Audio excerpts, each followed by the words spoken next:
블록체인 특강. 이번 주에는 금융공학 기반 크립토 트레이딩 알고리즘에 대해 배워보겠습니다. 이전 강의에서도 말씀드렸듯이 예전 쌀집에는 이런 도구가 있었습니다. 이것을 돛박이라고 불렀고요.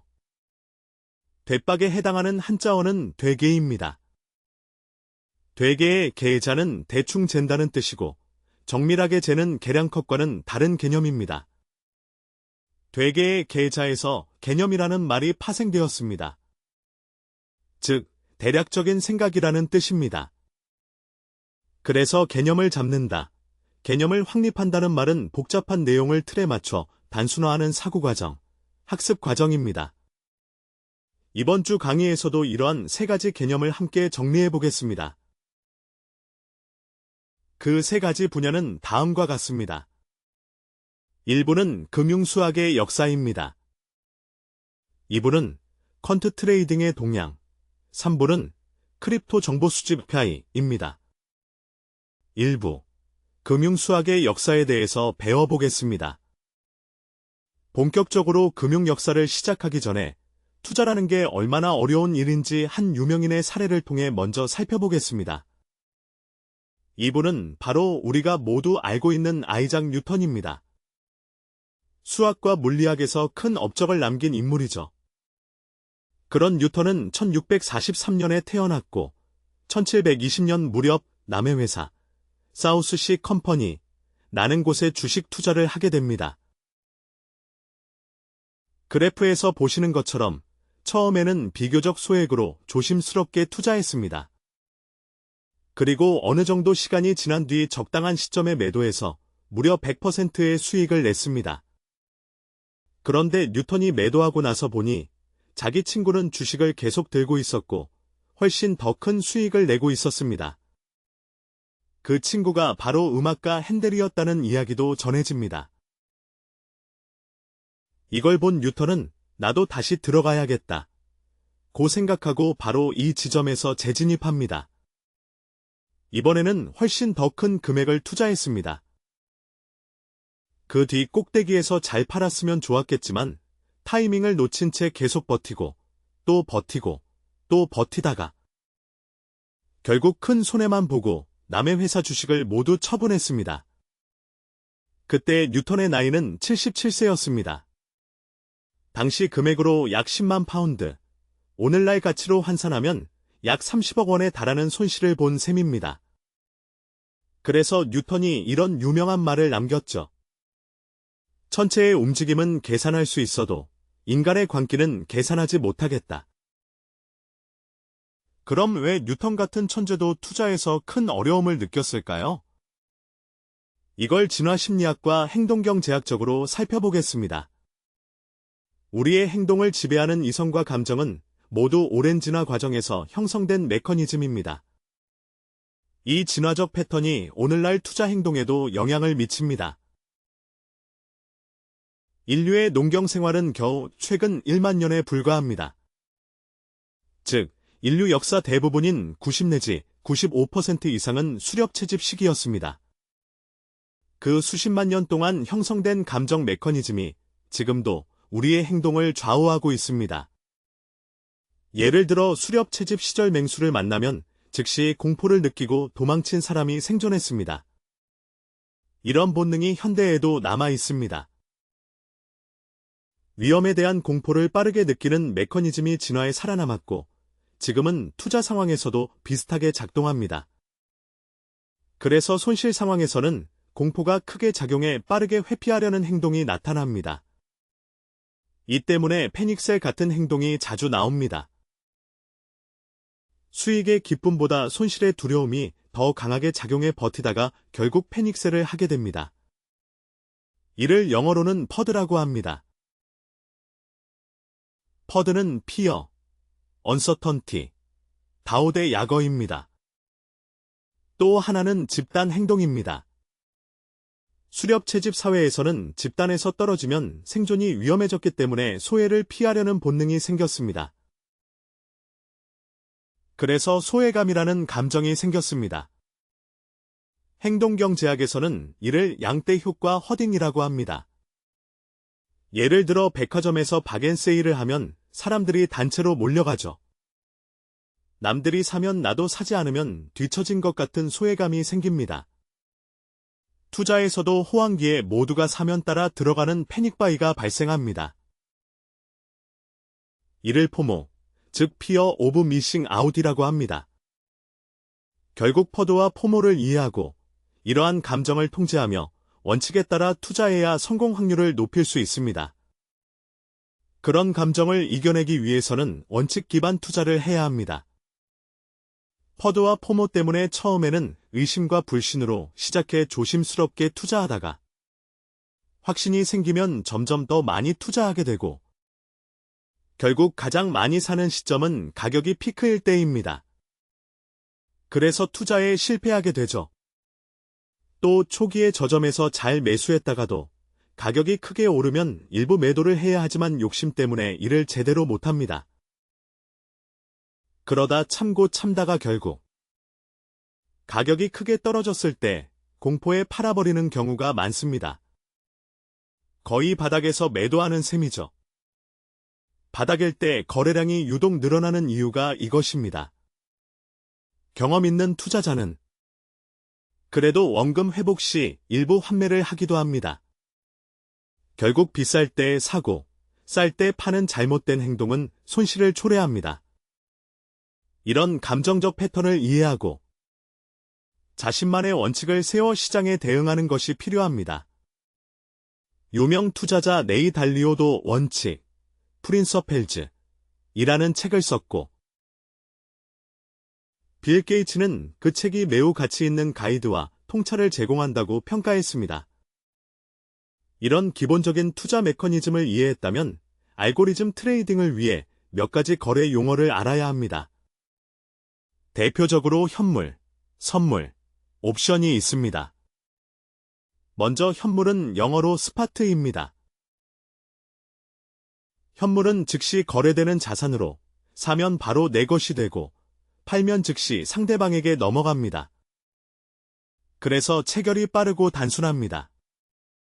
예를 들어 비트코인이 1만 원이라고 가정해 봅시다. 1만 원의 현물 한 개를 매수한다면 1만 원으로 실제 1비트를 소유하는 것입니다. 현물은 레버리지가 거의 없습니다. 1만 원이 1.1만 원이 되면 이익을 보고 반대로 9천 원이 되면 손실을 보게 됩니다. 그래서 이런 가격 변동 리스크를 부담해야 합니다. 여기서 파생된 개념이 바로 선물입니다. 선물은 영어로 퓨처즈라고 합니다. 선물은 미래 시점에 정해진 가격으로 매매하는 계약입니다. 예를 들어 3개월 뒤 비트코인을 지금 가격과 다른 가격, 현재 9천 원인데 1만 원에 사기로 정해놓는 계약이 선물입니다. 그리고 선물은 한 것만 거래할 수도 있지만 변동성이 작다고 판단되면 더 큰 수량을 잡을 수 있습니다. 예를 들어 가격 변동폭이 10% 정도라고 예상되면 청산 시 필요한 금액도 크지 않기 때문에 1만 원으로 10개까지 계약을 잡을 수도 있습니다. 즉, 1만 원으로 10BTC에 투자하는 효과가 납니다. 이게 가능한 이유는 실제 자산을 직접 보유하지 않고도 거래가 가능하기 때문이며 선물은 이렇게 레버리지를 쓸 수 있습니다. 예를 들어 1만 원으로 10BTC 규모에 투자하면 가격이 10% 오르면 1만 원을 벌지만 반대로 10% 떨어지면 투자금 전액을 잃을 수도 있습니다. 현물은 1,000원 이익, 1,000원 손실 정도로 끝나지만 선물은 전액 손실 위험이 있습니다. 다만 다른 상품과 조합해 포트폴리오를 구성하면 해지할 수도 있는데 이것은 뒤에서 다시 설명하겠습니다. 그리고 선물은 만기일이 정해져 있는 경우도 있고 만기일이 없는 무기한 선물도 있습니다. 세 번째는 옵션입니다. 우리가 흔히 말하는 스톡옵션과 같은 개념이며 여기서는 거래되는 옵션을 말합니다. 옵션은 권리입니다. 살 권리는 콜 옵션, 팔 권리는 풋 옵션이라고 합니다. 예를 들어 3개월 뒤 비트코인을 1만 원에 살 수 있는 권리를 프리미엄 100원에 산다면 이게 콜 옵션입니다. 콜 옵션을 파는 사람은 그 권리를 넘겨주는 것이죠. 내가 1만 원을 가지고 있다면 프리미엄이 100원이므로 100개까지 계약할 수 있습니다. 즉, 1만 원으로 100BTC에 대한 투자 효과를 볼 수 있습니다. 그리고 만약 3개월 뒤 가격이 9,000원으로 떨어지면 권리를 행사하지 않아도 됩니다. 선물과 달리 의무가 없고 대신 프리미엄만 손실됩니다. 1개면 100원, 100개면 1만 원이죠. 반대로 가격이 1.1만 원이 되면 개당 1,000원씩 이익을 봄으로 100개라면 10만 원을 벌 수 있습니다. 즉, 1만 원 투자로 10만 원 수익도 가능합니다. 그리고 옵션은 권리만 있고 의무는 없습니다. 프리미엄만 지불하면 됩니다.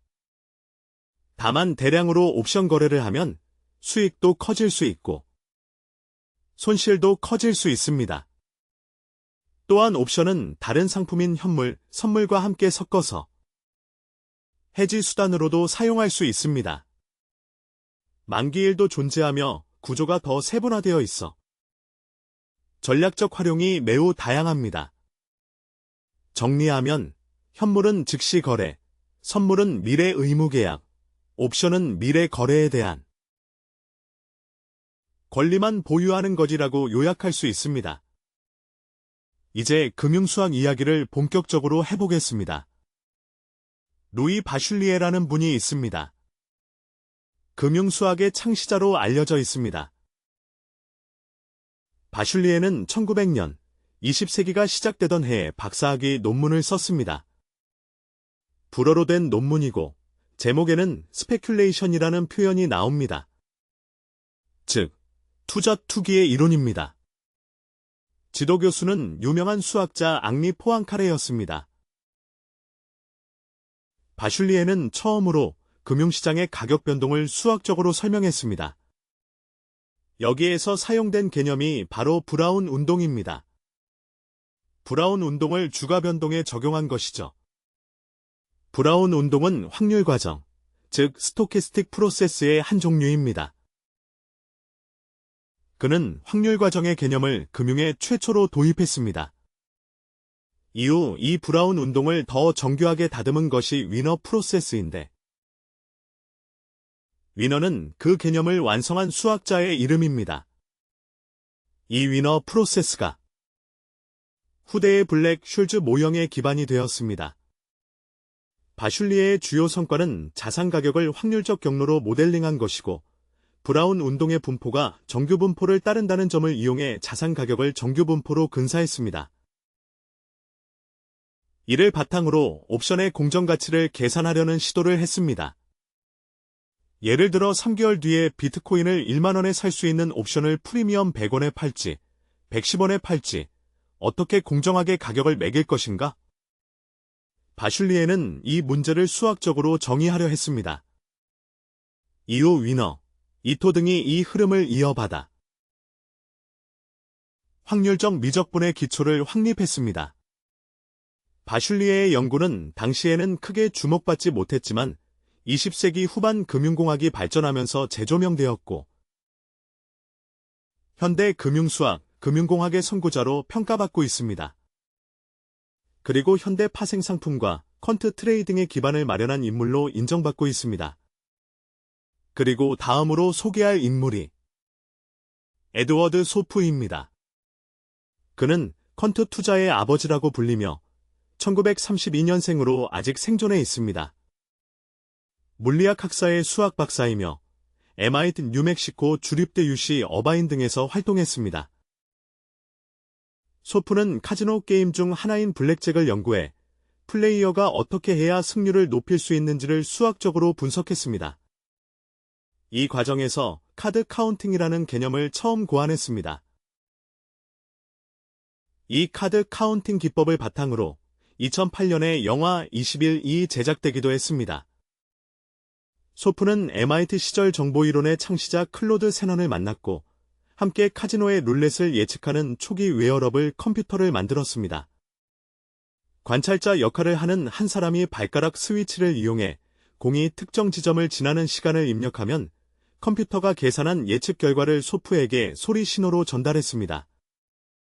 실제 카지노에서 실험까지 했다고 합니다. 이후 그는 세상에서 가장 큰 카지노는 주식시장이라고 보고 금융시장에 관심을 옮겼습니다. 뉴멕시코 주립대 시절부터 주식시장의 옵션, 즉 다른 말로 워런트의 차익 거래로 큰 수익을 냈습니다. 당시 신문에는 옵션을 살 수 있는 워런트가 함께 실려 있었고 그는 주식 가격과 워런트 가격의 차이를 이용해 수익을 올렸습니다. 또한 워런 버핏과의 만남도 이 시기에 있었다고 합니다. 이후 1973년 전후에는 자신만의 헤지펀드를 설립했습니다. 1969년부터 1989년에는 시장 중립적 파생 상품 전략으로 운용했고 1994년부터 2002년에는 통계적 차익거래 기반의 헤지펀드를 운영했습니다. 그의 저서에 따르면 총 28.5년 동안 연평균 약 20%의 수익률을 달성했다고 합니다. 그가 남긴 유명한 말 중 하나는 아이디어는 따라할 수 있지만 확신은 따라할 수 없다입니다. 즉, 생각까지는 누구나 할 수 있지만 실제로 실행하는 것은 매우 어렵다는 의미입니다. 그 다음에 우리가 금융수학, 금융공학에서 꼭 살펴봐야 할 인물은 피셔 블랙입니다. 피셔 블랙은 금융공학의 혁명가로 불립니다. 1938년생으로 1995년에 세상을 떠났고 물리학 학사의 응용수학 박사입니다. 시카고 대학과 MIT에서 활동했습니다. 그가 별세한 뒤 2002년부터 그의 이름을 딴 피셔 블랙 상이 제정되었습니다. 함께 공동 연구를 한 마이런 슐즈는 1941년생으로 경제학 박사이며 MIT와 시카고 대학에서 근무했습니다. 피셔 블랙과의 공동 연구 업적으로 1997년에 노벨 경제학상을 받았고 뒤에서 설명할 엘티킴이라는 회사를 공동 설립했습니다. 피셔 블랙과 슐즈는 1973년에 중요한 논문을 발표했고 1944년 생인 로버트 머트는 이와 독립적으로 비슷한 결과를 내는 연구를 발표했습니다. 그는 수학학사, 석사, 경제학 박사이며 MIT와 하버드대에서 활동했습니다. 노벨상은 고인에게는 수여하지 않기 때문에 세 사람의 업적 중 당시 생존해 있던 슐즈와 머튼이 1997년 노벨 경제학상을 받았습니다. 머튼은 LTCM의 공동 설립자이기도 합니다. 그리고 우리가 흔히 블랙, 슐즈, 머튼 방정식이라고 부르는 것이 바로 이들의 공동 업적입니다. 이 방정식은 물리학에서 등장하는 열전도 방정식과 동치인 편미분 방정식이고 그렇다면 이 성과가 실제 산업에 어떤 영향을 미쳤느냐 하며 미국과 전 세계의 파생 상품 시장이 폭발적으로 성장하는 데 결정적인 기여를 했습니다. 한편 LTCM은 주로 채권 차익 거래 전략을 사용하던 회사였는데 1998년 러시아 모라토리엄 사태로 파산 위기에 몰렸고 미국 연준이 구제에 나섰습니다.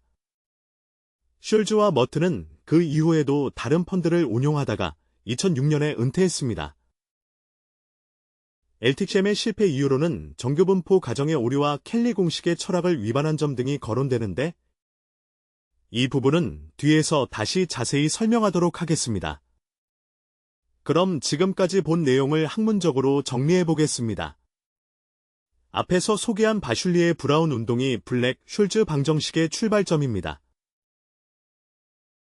브라운 운동을 우리가 위너 프로세스라고 부른다고 했죠. 아래 그래프를 보면 시간 0에서 자산 가격이 시작해 시간이 지나면서 가격이 무작위로 변합니다. 예를 들어 오늘을 0이라 하면 내일 가격은 동전을 던져 앞면이면 오르고 뒷면이면 떨어지는 식입니다. 이를 여러 번 컴퓨터로 시뮬레이션하면 매번 다른 경로가 나타나고 이런 무작위 변동을 랜덤워크라고 합니다. 이 랜덤워크가 누적되면 오른쪽 그래프처럼 정규분포 형태가 됩니다. 이 정규분포에는 평균과 분산이 있습니다. 분산은 시간에 따라 선형적으로 증가하고 표준 편차는 시간의 제곱근에 비례해 증가합니다. 필기가 잘못되어 말로써 바로잡습니다. 왼쪽 그래프에서 시간 흐름에 따라 퍼지는 폭이 커지는 걸 볼 수 있죠. 시간이 지날수록 가격이 더 넓게 퍼질 수 있는 것입니다. 단일 시간 동안의 미세한 움직임을 DS라고 하면 이는 순간적인 무작위 충격 DW에 비례해 시그마만큼 오르거나 떨어집니다. 이런 미세한 변화가 누적되면 전체 가격 경로가 정규 분포를 따르게 되는데 이것이 브라운 운동의 핵심 개념입니다. 그런데 실제 금융 모델에서는 바슐리에가 사용한 단순 브라운 운동이 아니라 이후 금융수학자들이 발전시킨 기아 브라운 운동을 적용합니다. 그럼 기아 브라운 운동이 무엇이냐? 기아 브라운 운동은 자산 가격 자체가 아니라 자산의 상대적 변동률, 즉 가격 변화 나누기 현재 가격이 브라운 운동을 따른다는 모델입니다. 즉 변동률이 브라운 운동을 한다는 뜻입니다. 이 무작위항을 디퓨전 텀이라고도 부르며 보통 시그머 DW로 표현합니다. 여기에 시간에 따라 일정하게 움직이는 드리프트 텀 뮤DT가 포함됩니다. 시그머 DW는 무작위 변동이고 뮤DT는 장기적으로 상승하거나 하락하는 추세를 표현합니다. 뮤가 양수면 자산의 장기 상승을 의미합니다. 이 식의 양변에 S를 곱하면 DS는 S괄호 열고 뮤 곱하기 DT 더하기 시그마 곱하기 DW 괄호 닫고가 됩니다. 이것이 기아 브라운 운동의 기본 형태입니다. 이제 이걸 제곱하면 DT 제곱, DT와 DW가 곱해진 항, 그리고 DW 제곱 같은 항들이 나타납니다. 우리가 기존에 배워온 미적분에서는 함수가 연속이고 미분 가능하다는 전제를 쓰기 때문에 DT제곱이나 그보다 높은 차수의 항은 모두 0으로 취급합니다. 하지만 브라운 운동은 연속이지만 미분 가능하지 않은 경로를 가지기 때문에 여기서는 다른 규칙이 필요합니다. 그래서 금융수학에서는 이토 규칙을 사용합니다. 여기서는 DT 같은 미분 가능항은 1차항까지만 남기고 DT제곱 등 고차항은 모두 0이 됩니다. DT 곱하기 DW도 0으로 둡니다. 그런데 무작위 항 DW는 DW제곱을 0으로 두는 것이 아니라 DW제곱은 DT로 둡니다. 이 점이 결정적으로 다른 부분입니다. 지금은 이런 규칙이 존재한다는 정도만 기억하시면 됩니다. 그러면 위식에서 DT제곱과 DT, DW는 사라지고 DW제곱은 DT가 되므로 S제곱, 시그머 제곱, DT 항만 남게 됩니다.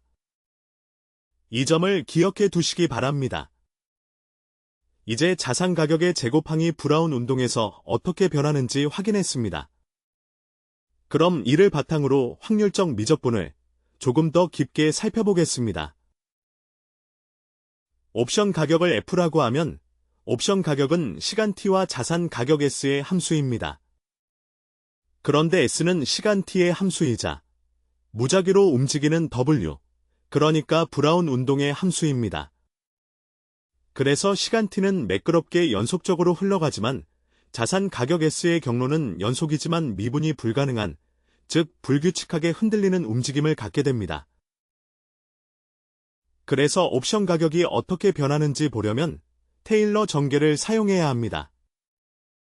일반적인 함수지를 기준점 주변에서 테일러 전개하면 먼저 상수항이 있고 그 다음에 질을 한 번 미분한 항이 나오고 그 다음에는 질을 2번 미분한 항이 나타납니다.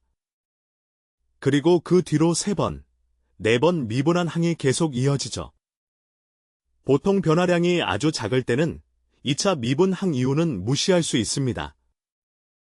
하지만 자산 가격 S는 매끄러운 함수가 아니라 연속이지만 미분이 불가능한 확률 과정이기 때문에 2차 미분 항까지 반드시 포함해야 합니다. 그래서 옵션 가격의 테일러 전개에서는 시간에 대한 편미분, FT와 시간에 대한 2차 편미분 FTT가 등장하게 됩니다. 이걸 간단히 FT, FTT라고 부르겠습니다. F의 S에 대한 1차와 2차 편미분도 FS, FSS라고 부르겠습니다. 시간 t는 연속적인 변수라서 t의 제곱, 즉 dt 제곱항은 0이 되어 사라집니다.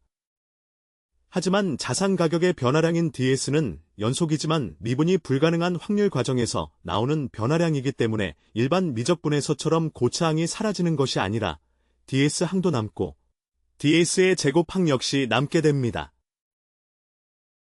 앞에서 살펴봤듯이 자산 가격의 변화량인 ds의 제곱은 s의 제곱 곱하기 시그마의 제곱 곱하기 dt로 바꿀 수 있습니다. 이 사실을 이용해서 전개식을 정리하면 시간에 붙는 항, 즉 dt항은 다음 두 가지가 남습니다. 하나는 f를 시간에 대해 한번 편미분한 항, 그리고 다른 하나는 2분의 1 곱하기 시그마의 제곱, 곱하기 s의 제곱, 곱하기 f를 s에 대해 두 번 편미분한 항입니다. 그리고 ds에 붙는 항은 f를 s에 대해 한 번 편미분한 항 곱하기 ds가 남습니다. 그리고 앞에서 자산 가격의 변화량 ds는 s괄호 열고 뮤 곱하기 dt 더하기 시그마 곱하기 dw 괄호 닫고 오라고 표현된다고 했습니다. 이 ds를 위식에 그대로 대입하면 시간항인 dt항이 하나 더 생겨서 뮤 곱하기 s 곱하기 fs가 추가되고 랜덤 항인 시그마 곱하기 s 곱하기 fs 곱하기 dw 항도 포함됩니다. 이제 우리는 옵션 가격, 즉 F가 어떻게 변하는지까지 확인했습니다. 그럼 블랙 숄즈 방정식을 이해하기 위해 꼭 필요한 개념인 델타 해징을 살펴보겠습니다. 델타 해징은 앞에서 말한 것처럼 옵션을 이용해 위험을 회피하는 방법입니다. 해징이란 포트폴리오를 구성해서 위험이 한쪽 방향으로 치우치지 않도록 조정하는 것을 말합니다. 포트폴리오란 내가 어떤 자산을 사고 어떤 자산을 팔아서 구성할지 결정하는 것입니다. 예를 들어 옵션을 한 개 샀다고 해봅시다. 옵션 가격을 F라고 했으니 F만큼의 자산을 내가 보유하게 됩니다. 콜옵션을 예로 들면 자산 가격 S가 오르면 이익을 보고 떨어지면 손실을 보게 됩니다. 즉 방향성 위험이 있습니다. 그래서 이 위험을 없애기 위해 반대 포지션을 잡습니다. 즉 자산 가격 S에 해당하는 기초자산을 일정량 팝니다. 그런데 얼마나 팔아야 하느냐? 그 비율이 바로 델타입니다.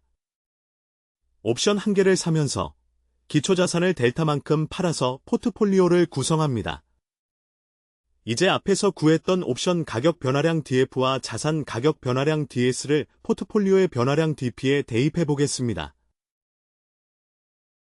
우리는 이미 DF를 시간 항인 DT과 무작위 항인 DW 항으로 나누어 표현했습니다. 또 DS도 앞에서 동일하게 구했습니다. DP는 옵션 가격 F의 변화와 기초자산 S를 델타만큼 판 것의 변화를 합한 값이 됩니다. 포트폴리오 변화식 DP의 앞에서 구한 DF를 넣고 또 앞에서 구한 DS도 집어넣으면 결과적으로 DT항이 어떻게 생기는지 그리고 DW항이 어떻게 생기는지 알 수 있습니다. 여기서 중요한 점은 다음과 같습니다. DT항은 시간에 대한 변화이기 때문에 우리가 잘 아는 매끄럽고 예측 가능한 변화입니다. 반면 DW는 브라운 운동이기 때문에 완전히 무작위적입니다. 따라서 우리가 원하는 것은 무작위 항인 DW항을 없애는 것입니다. 이를 위해 기초자산을 얼마나 팔지, 즉 델타 값을 적절히 선택하면 DW항이 완전히 사라집니다. 델타를 F의 S에 관한 편미분으로 선택하면 무작위항이 깔끔하게 없어지죠. 그 결과 포트폴리오의 변화 DP는 매우 단순한 형태가 됩니다. 이러한 과정을 델타 해징이라고 부릅니다. 이제 델타 해징을 통해서 우리가 위험을 회피하는 포트폴리오, 즉 옵션을 사고 기초자산을 파는 형태의 포트폴리오를 만들었습니다. 비트코인 옵션과 비트코인을 가지고도 동일하게 구성할 수 있죠. 이렇게 위험 회피 포트폴리오를 만든 뒤에는 앞에서 본 것처럼 이 포트폴리오의 변동이 시간 변화인 DT항으로만 움직인다는 사실을 확인했습니다. 델타 해징을 했기 때문에 무작위항이 사라지고 이제 내 자산은 DT에 의해서만 변합니다. 즉, 내 포트폴리오가 예측 가능한 방식으로 움직이게 되는 것입니다.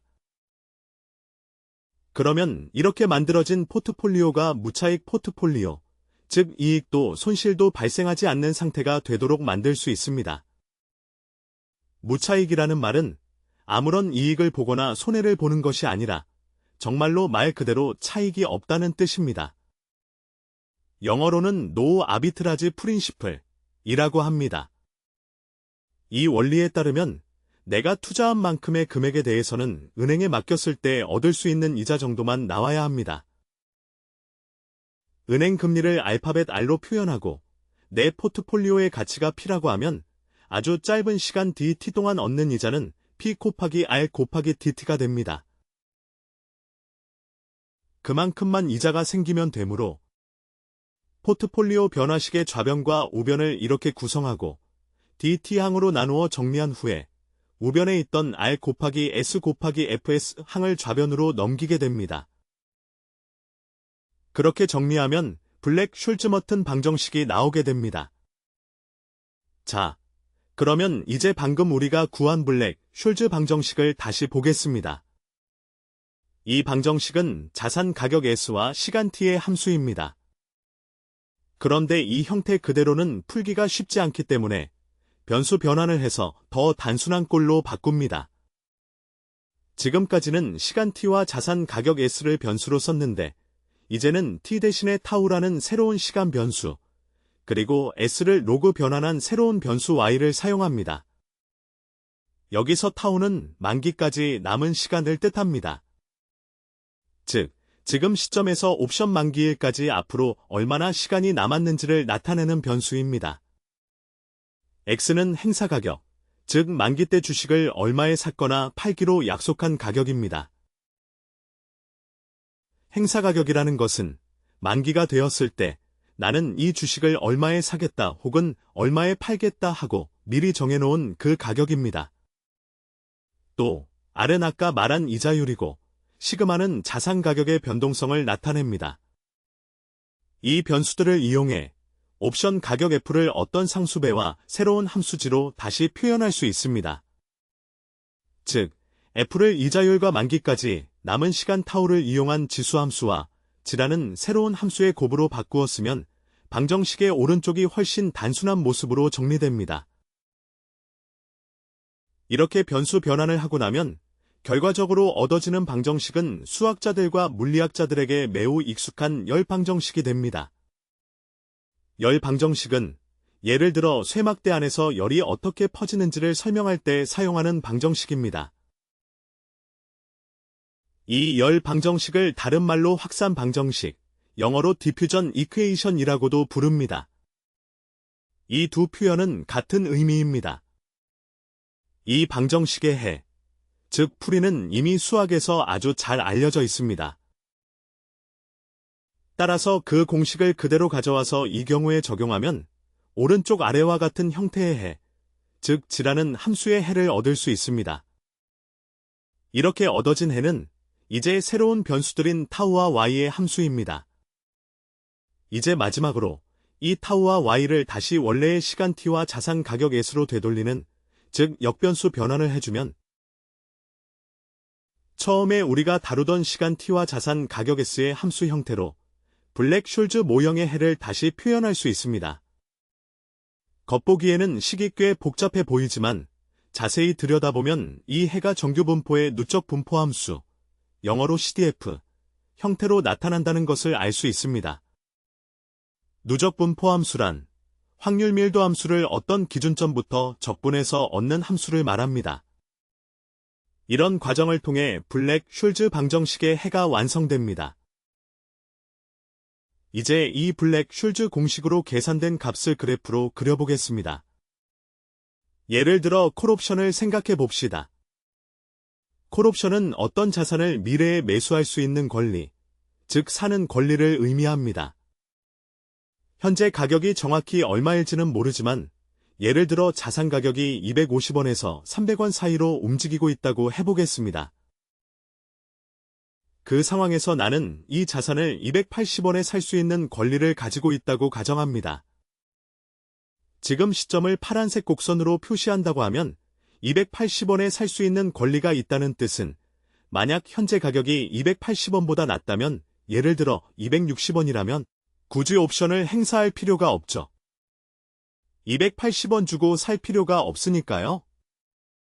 그래서 그때 옵션의 가치는 0원이 됩니다. 하지만 현재 가격이 290원이라면 이야기가 달라집니다. 나는 280원에 살 수 있는 권리를 갖고 있으니까 시장 가격인 290원보다 10원 싸게 살 수 있는 거죠. 따라서 이때 옵션의 공정한 가치는 290원과 280원의 차이인 10원이 됩니다. 이렇게 하면 사는 사람도 파는 사람도 누구 하나 손해보지 않는 균형 잡힌 가격이 됩니다. 거래 수수료 같은 건 제외하고 말이죠. 그런데 지금이 아니라 미래 시점 예를 들어 9일 뒤 혹은 18일 뒤의 가치는 어떻게 될까요? 앞으로 9일 뒤나 18일 뒤에 280원에 살 수 있는 권리를 지금 판다고 가정하면 도대체 그 권리를 얼마에 팔아야 공정한가? 그 값을 계산해 주는 것이 바로 블랙슐즈 공식입니다. 그래프에서 주황색이나 녹색으로 그려진 곡선이 바로 앞으로 9일 뒤, 그리고 18일 뒤에 콜옵션 가격이 어떻게 달라지는지를 보여주는 것입니다. 이 그래프들을 직접 그려보면 블랙슐즈 방정식이 수학적으로 무엇을 의미하는지, 또 금융적으로 어떤 역할을 하는지는 어느 정도 감이 잡히실 겁니다. 그런데 왜 이 연구가 노벨 경제학상을 받을 정도의 엄청난 업적이 되었을까요? 그 시대적 배경을 살펴보면 이유가 분명해집니다. 1973년에 시카고 옵션 거래소가 처음 문을 열었습니다. 당시에는 옵션 종류가 겨우 16개, 하루 거래량도 고작 수천 건 수준에 불과했습니다. 매우 작은 시장이었죠. 그런데 같은 해에 블랙슐즈 머튼이 지금까지 우리가 살펴본 그 방정식을 발표합니다. 이 공식이 알려진 뒤로 1980년대에 들어서면서 이 모델이 금융권 전반에 폭발적으로 확산됩니다. 기관 투자가들이 적극적으로 참여하기 시작했고, 옵션 거래량은 단숨에 수백만 건 규모로 커졌습니다. 시장이 완전히 달라진 것입니다. 그리고 1990년대 후반에 들어서면서 옵션을 비롯한 각종 파생 상품 시장은 말 그대로 폭발적인 성장을 기록합니다. 시카고뿐 아니라 미국 전체, 나아가 전 세계에서 파생 상품 거래량이 수억 건 단위로 치솟았습니다. 그 규모는 전통적인 자동차 산업을 능가할 정도였습니다. 이처럼 금융산업 전체의 판도를 바꾸었기 때문에 슐즈와 머튼은 노벨 경제학상을 받게 됩니다.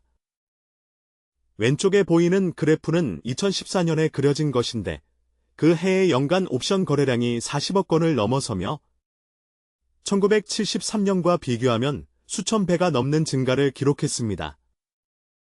1973년에는 눈에 보이지도 않을 정도로 작은 수준이었는데 그 뒤로 이렇게 엄청난 규모로 시장이 성장한 것입니다. 이 때문에 노벨 경제학상이 수여되었습니다. 앞에서 블랙슐즈 머튼 방정식의 업적으로 이미 고인이 된 블랙을 제외한 슐즈와 머튼이 노벨 경제학상을 받았다고 말씀드렸습니다. 또한 이 두 사람이 LTCM, 즉 롱텀 캐피탈 매니지먼트라는 회사를 설립했다고도 설명드렸습니다. 이제 이 LTCM이라는 회사가 어떻게 설립되었고 어떻게 성공했으며 왜 실패했는지 그 과정을 한번 살펴보겠습니다. LTCM은 1994년에 설립되었습니다. 바로 그 해에 블랙슐즈 머튼 중 머튼과 슐즈가 노벨 경제학상을 받았죠.